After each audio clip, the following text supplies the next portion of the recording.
de Marcos 13.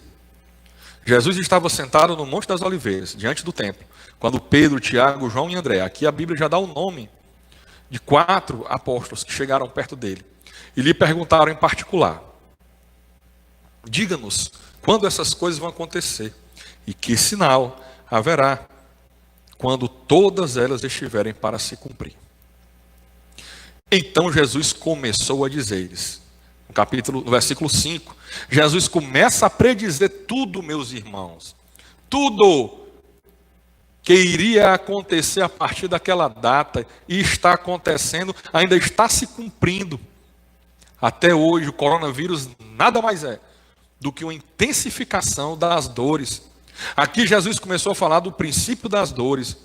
Lembrem que eu falei no culto passado que ele fez uma comparação como o parto. Aqueles homens eram acostumados a acompanhar o parto de suas esposas. O parto era normal e era feito em casa.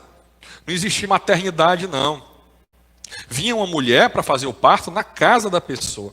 E ali o marido chamava aquela mulher quando a esposa já vinha sentindo as dores, no intervalo das contrações, e ia piorando as dores, piorando as dores, até que vinha a dor do parto. A dor maior, aquela dor que veio por último e foi a pior dor, a maior dor. É isso que Jesus fez a comparação e que eles bem conheciam. Por isso chama-se o princípio das dores. E aí, como eles perguntaram, diga-nos quando essas coisas vão acontecer e que sinal haverá quando todas elas estiverem para se cumprir.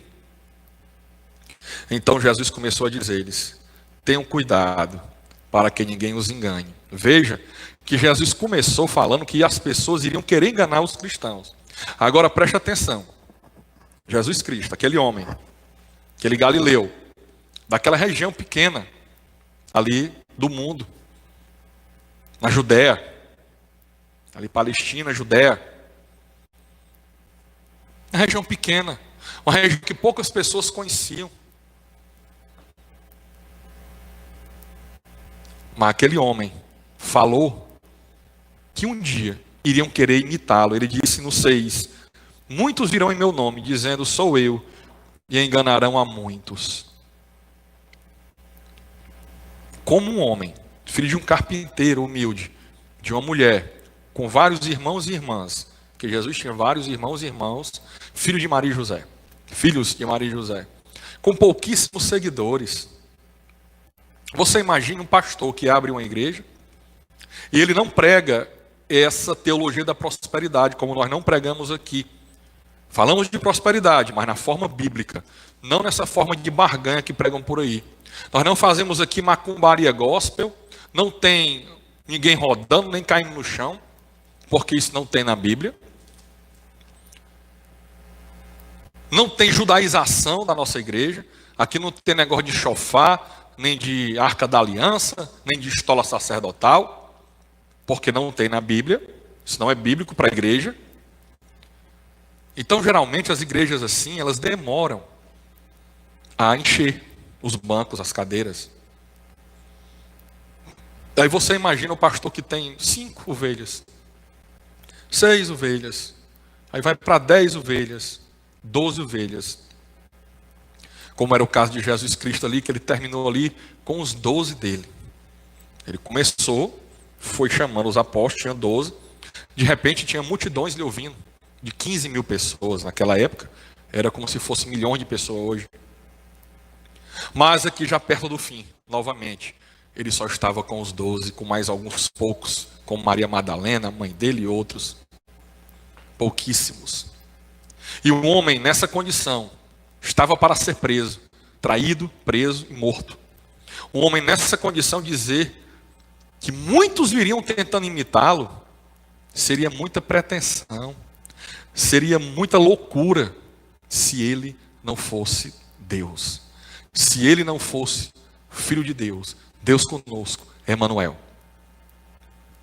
E isso é que nos enche de alegria. É quando nós vimos a palavra do Senhor Jesus se cumprindo. Porque aquele carpinteiro humilde, aquele homem humilde, com poucos seguidores, que disse: muitos virão, dizendo sou eu, e enganarão a muitos. Logo depois, primeiro, 36 anos mais ou menos, depois da sua morte e ressurreição, cumpriu-se a destruição do templo.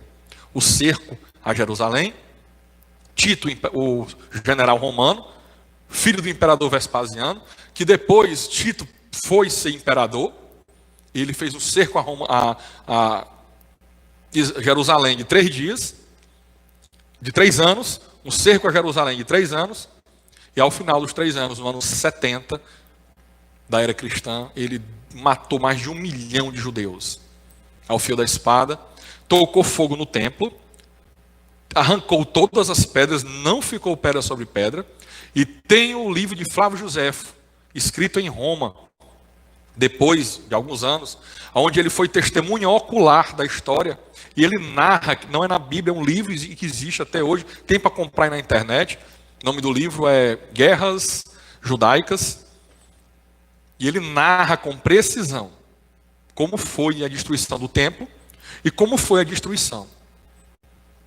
a matança do povo na forma que Jesus Cristo tinha predito.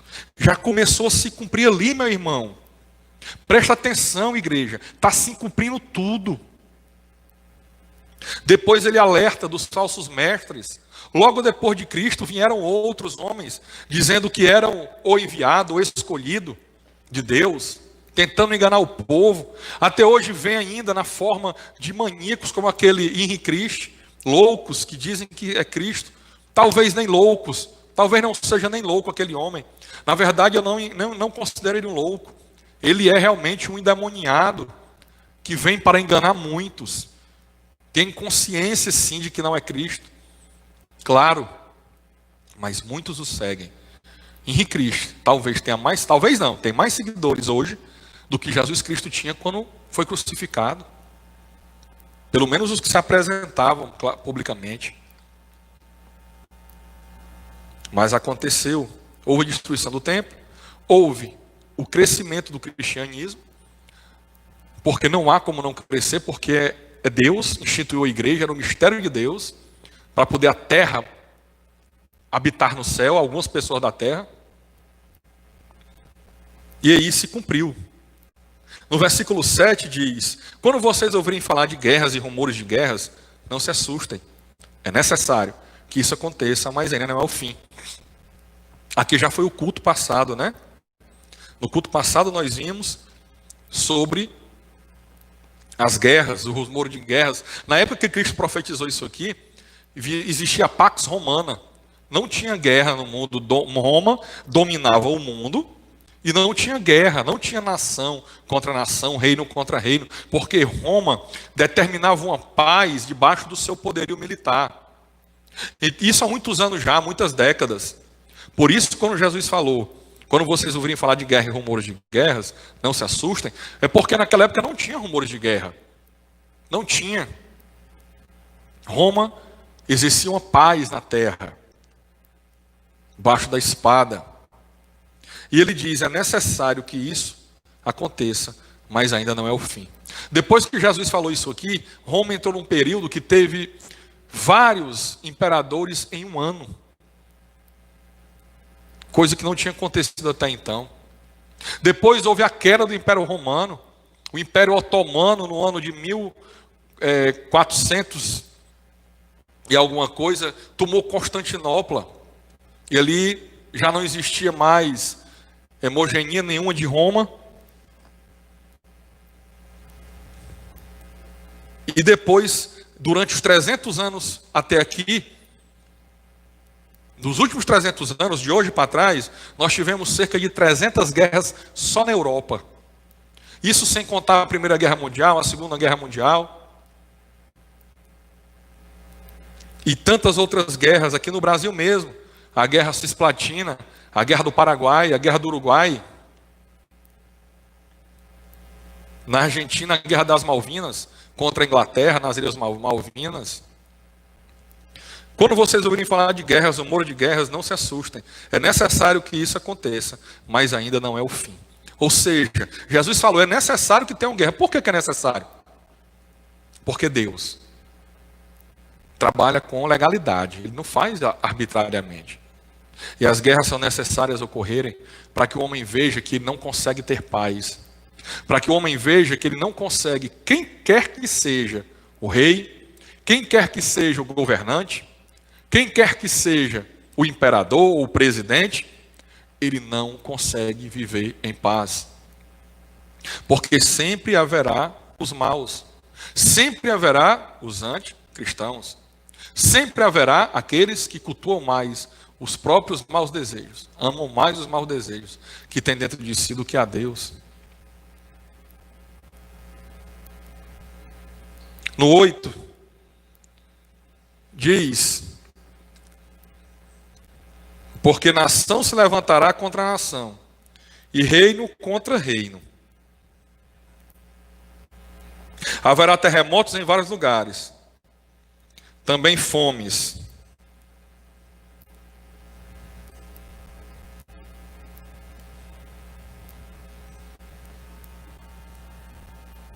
Aqui ele diz: estas coisas serão o princípio das dores. Porque nação se levantará contra nação, reino contra reino. Haverá terremotos em vários lugares, também fomes. Essas coisas são os princípios das dores. Então Jesus Cristo deixou bem claro que aquilo ali era o princípio das dores, o início das dores. Ou seja, na comparação da dor do parto, estava apenas iniciando. E iria aumentar, até vir a grande dor final. Que é a volta, que precede a volta de Cristo. Que é a grande tribulação, os 7 anos da grande tribulação. Aquela que muitos cristãos pensam que não estarão aqui, uma doutrina que tem apenas 200 anos. Essa doutrina que surgiu dizendo que a igreja não estará na terra durante a tribulação, que será arrebatada antes, é uma doutrina que tem 200 anos apenas. Nunca na história da igreja se teve essa doutrina, porque a palavra é muito clara, que os eleitos, ou seja, os cristãos, a igreja, estará nessa terra durante a grande tribulação. Então ele falou que haveria essa guerra, ele falou que haveria os falsos mestres, e ele falou também de fome, falou também de pragas, de pestes, falou também nós vimos no culto passado, de epidemias. O médico Lucas, que escreveu o Evangelho de Lucas, falou que haveriam epidemias, e está tudo se cumprindo. Tudo. Peste negra, gripe espanhola, AIDS, ebola, e tantas outras que ainda irão surgir. Tantas outras que ainda irão surgir. E aí esse coronavírus, que não é nem nada comparado a, por exemplo, ao ebola que tem na África. O ebola mata tanto, é tão mortal e é tão perverso aquele vírus, que ele não se espalhou pelo mundo devido à sua letalidade rápida. A pessoa morre em 24 horas após contrair, 48 horas. Não dá tempo nem de espalhar. Diferente do coronavírus, que a pessoa fica 14 dias incubando, para depois passar mais 15 dias, 20 dias doente, 30 dias doente. E quem não falece, que é a maioria, graças a Deus, vai se recuperando. E hoje, irmãos, nós vamos entrar aqui em Marcos 13, a partir do 9.